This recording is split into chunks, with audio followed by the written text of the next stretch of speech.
What up, gang? What up, gang? So, Hey, you good already human. know I'm a little bit iffy. I'm a little bit iffy. In this question right here, I'm a little bit iffy. Right now, it's summertime. I'm supposed to go. I will or will not go this, what's it called? This fall. I may or may not go this fall, so I don't know. Let's see what they have to say, though. I'm Dan Chin, director of the Jubilee-produced feature documentary, Accepted, a story that follows 4 students at the controversial T.M. Landry College Prep School. Maintain viewpoints that are the reform. Graduating as a down payment on a home. A college degree meant guaranteed income. Agree with the prompt. My parents expected me to go to college. Yes, sir. She's. Oh no, they did it. No. Actually, no. Even though my dad didn't go to college himself, he, went through a little bit of like an associate's degree, but his main thing was a photographer. And then my mom, being from Jamaica, completely different, education being her way of getting out of that kind of environment, poverty, things like that. She always wanted me to go to school, and they both put me through private school to better prepare me for college. So they kind of started me off on the path as soon as they could. Growing up, I actually didn't even realize there was an option to not attend college. I thought that part was mandatory, but you may or may not graduate. It was very important to my grandmother as well, being a college professor.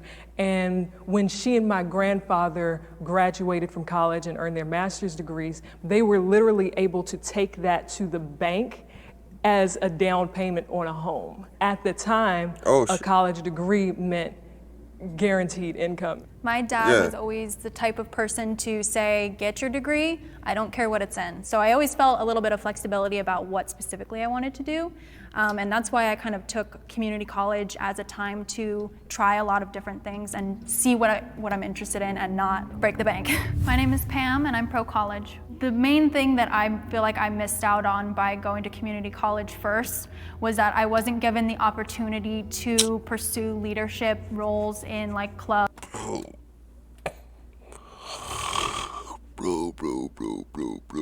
Bro. It's just that.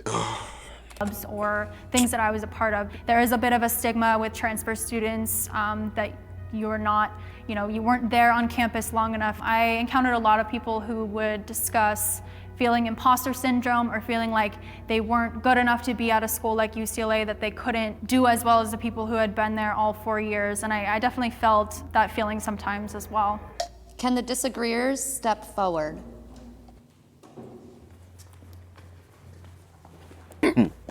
There was no expectation for me to go to college whatsoever. So it was really my personal decision to go. I saw a lot of poverty like in my community, in my neighborhood. And so how do I avoid this situation as an adult? There was no plan B for me. So it was like, if I don't do it, I'm going back to my hometown and I'll be working at a factory somewhere, or I can do it and, see what happens. College's use of affirmative action is problematic.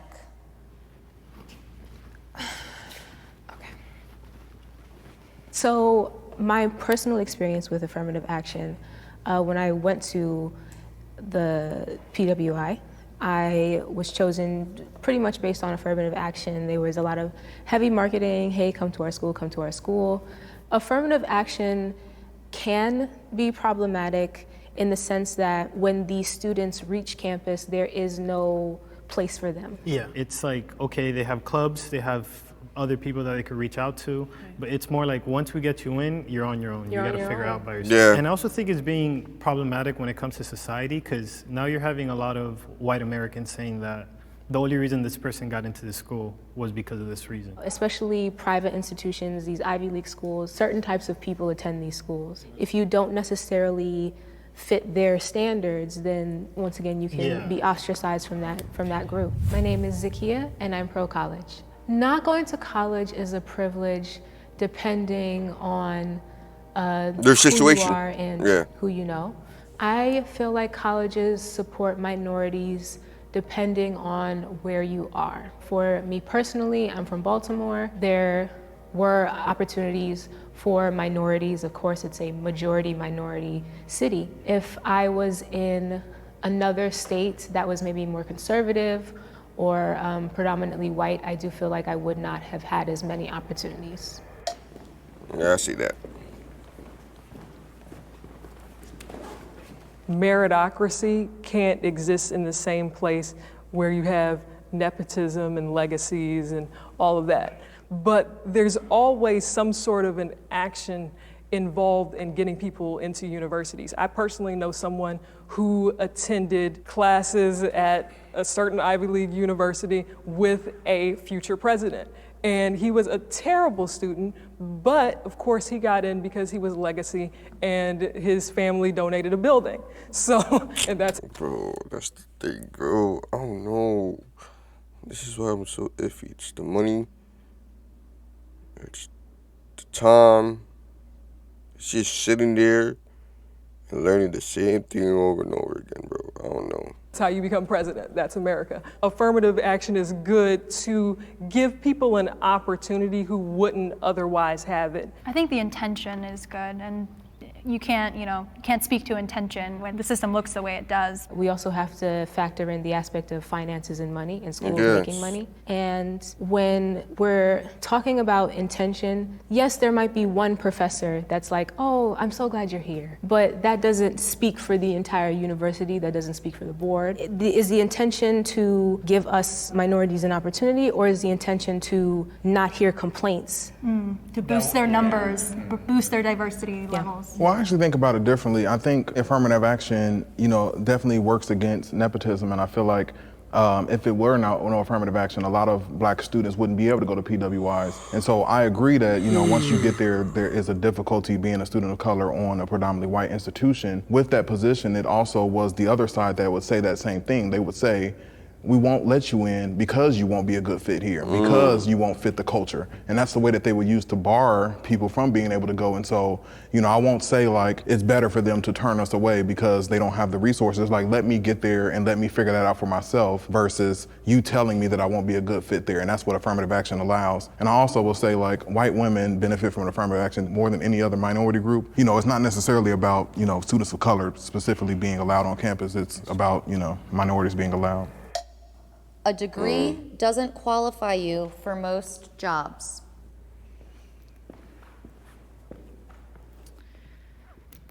I think where we're seeing the world currently go in terms of the job market is a lot of employers are hiring for experience. They're hiring to see, do you know what you're talking about? And that's where I think internships really come into play. And that's why a lot of college students are going for internships, is they need to go out there and get that experience so that way employers want to hire them. No employer is going to turn you down if you're like, hey, I have all of this experience, or hey, I know how to do exactly what you're hiring for, but oh, I didn't go to college for 4 years. Having that listed as a qualification and a requirement kind of is like a gatekeeping thing more so than who's going to perform the best on the job. I'm Michelle, and I'm anti-college. I became anti-college when I graduated high school valedictorian, and I realized that continuing on with college would be a death sentence. My godmother actually gave me a book called The Education of Millionaires, and she hadn't read the book in advance, so she kind of thought it was going to encourage me to invest in college. But what the book actually did was explain the stories of a lot of people who became millionaires without formal education.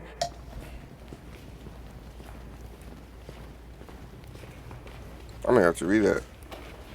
Most companies don't take the time to read that resume. They feed it through a machine. If you talk the talk and know certain people to jimmy your way in there, you don't really need the qualifications to do the job. People who have the qualifications don't get the job. I've been job hunting over the last couple months. I started like a spreadsheet where I was putting how many of them are asking for X amount of years of experience. Almost all of them were college degree needed. I still even got like maybe 3 or 4 for every 40 that I applied to. I'm originally from Miami, and I used to work for the county, and I used to work for social events. And now that I've moved here, it's really hard for me to transition towards the same field because I tell people, hey, look, I used to run football tournaments. I used to host food drives. But because I don't have a degree in marketing or in event coordination, people, like you said, when I put on Indeed, they say, hey, you need a degree to get in. But because I don't have that degree, I'm not even allowed in the door. My name is Kenny, and I'm pro-college. Going to college is really important to me because I've had a long line of family members who have been educators. My mom, who passed away from cancer, was a teacher. And when she came to this country, the only dream that she had for me was to go to college. In the early stages of me going to school, it felt like a very hard burden to carry. The fact that I don't know what I want to do when I go to school, but I just have to do it because it's somebody else's wishes. But eventually, when I started growing up and realizing that I have my own reasons for going to college, and I, on top of that as well, can fulfill my mom's dream, was something that really kind of pushed me towards wanting to continue my education and going to school. All student loan debt should be forgiven.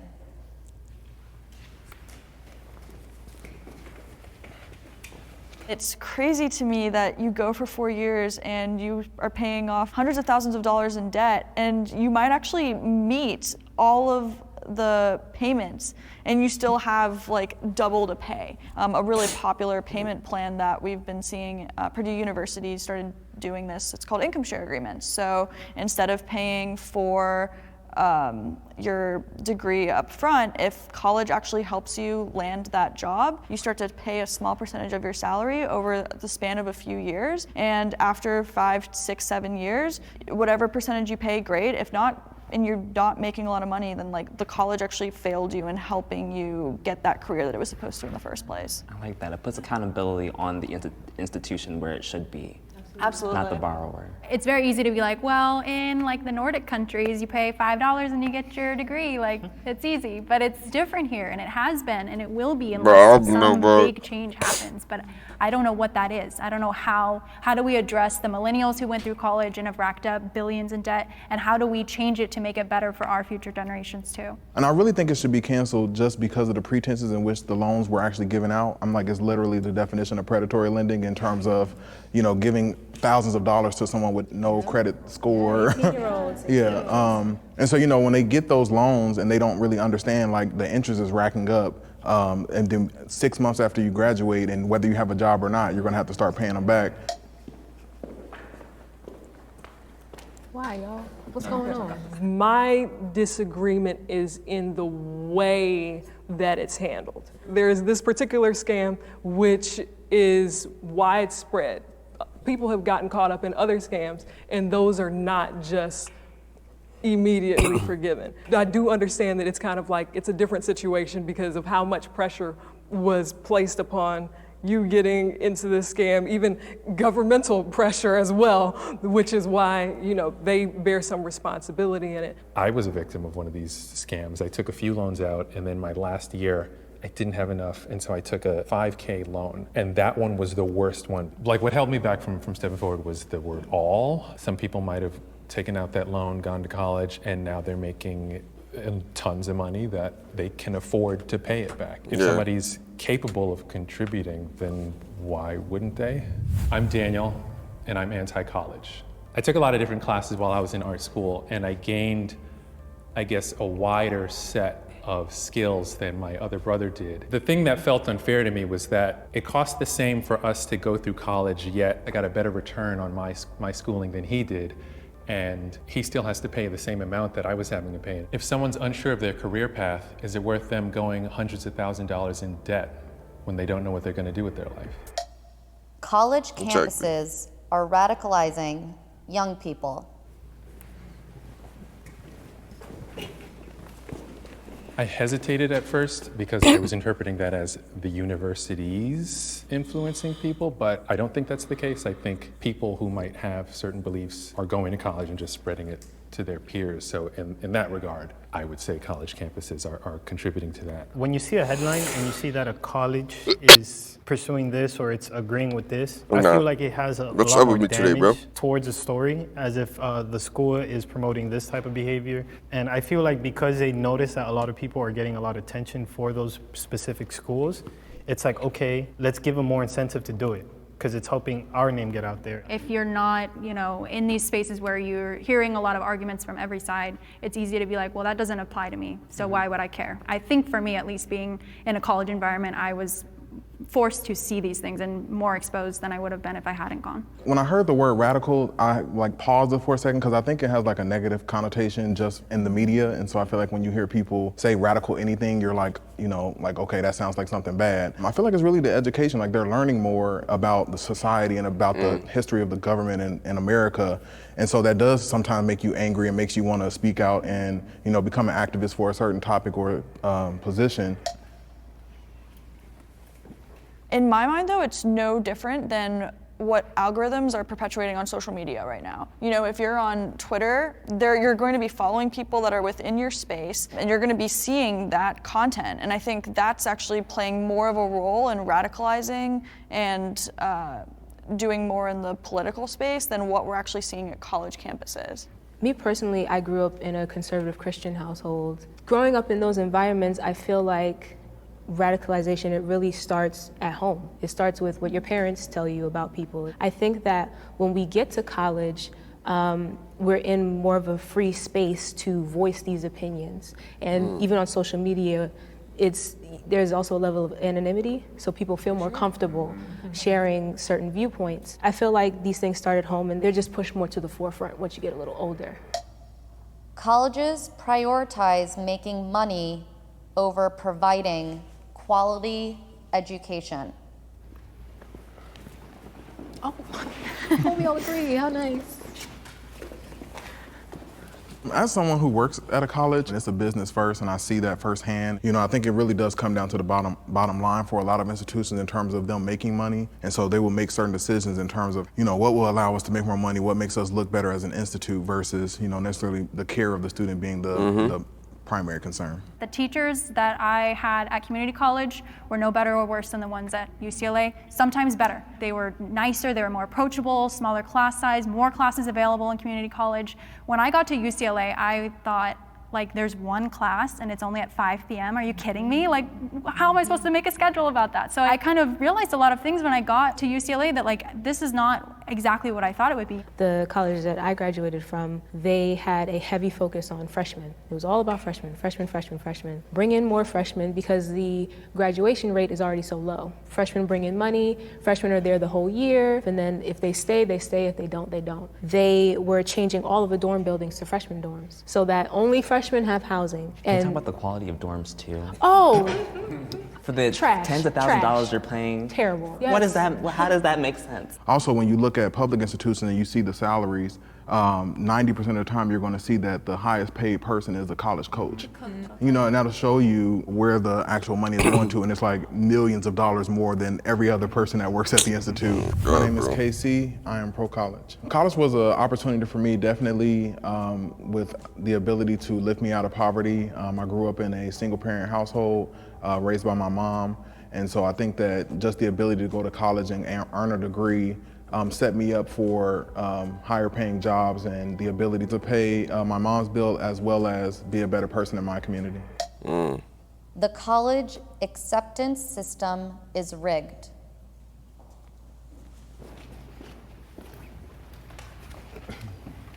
So I went to one of these events that the school that I was really strong about, just to learn more about the admission process. And my mom ran into one of these acquaintances she met from back in the day, and he had put all of his children through the school. And one of the things he told us was that the school made it super competitive to get in so that their acceptance rate looks 8%. But for transfers, it's much higher. That's the way into, I would argue, most of these schools if you don't have the proper grades, or maybe you can't afford it that year. There's back doors, and I'm just hearing that, I'm assuming there are more back doors. My dream college when I was in high school was I really wanted to go to Georgia Tech. I started my college admissions process in West Virginia, and going and visiting the college counselor on Georgia Tech's campus, they were like, this is what you need to do, these are what you need to hit, this is how many APs you need to have. My junior year, my parents moved us to Tennessee, and I ended up applying to Georgia Tech from Tennessee, and I got denied. And I was heartbroken because I had met all of the stats that she had told me to meet. I ended up calling my admissions counselor at Georgia Tech because I developed a relationship with her. And I remember crying with her in the car and just being like, what happened? And she straight up told me that if you would have applied from West Virginia from your school, you would have gotten in. My name's Mehek, and I'm anti-college. When I first entered college, I thought that you had to have a college degree to be successful and to start your own business. Yes, you don't And I met anymore, bro. A bunch of people that had dropped out of college that were between the ages of 18 and 23. That was eye-opening to me because there were people that had raised millions of dollars to start their own companies and they didn't have that college background. My mom has her master's, That was my back dad then, is bro. a doctor. So for me to turn around and say, hey, I actually don't even think I need 4 years of college, I think I can actually just go out and do things on my own. It was a big cultural shock for them. That was back then, bud. I think about college as like what we said in terms of being a business, and I feel like all businesses are rigged to make as much money as they possibly can. The institute makes more money when students are out of state and paying out of state tuition. Knowing what we know about college acceptance, what would you all want to see? Like, there's no way that every person that wants to go to a particular college can go. So it's like they have to find some way to weed people out. I think there needs to be more transparency overall with universities. Students really need to be like aware of like what they're going to college to do, who they are looking to learn from. I think will be beneficial. Can they learn from them once they get there? I'm Kyle and I'm anti-college. If I could do it all over again, I would choose not to go to college because there have been several benchmarks that I can think of where I've progressed creatively that have happened outside of the classroom in terms of experience or things that I have learned from people working in the industry or lessons that I have discovered about myself just from sitting doing the craft that I want to do that more or less was not taught in the classes that I thought I would be taught. No, bro, no, bro. We should stop telling kids that they should all go to college. Nah.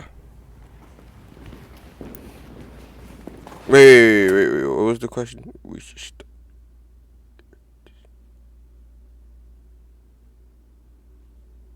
stop. College. Wait, all of them? No. Hold on.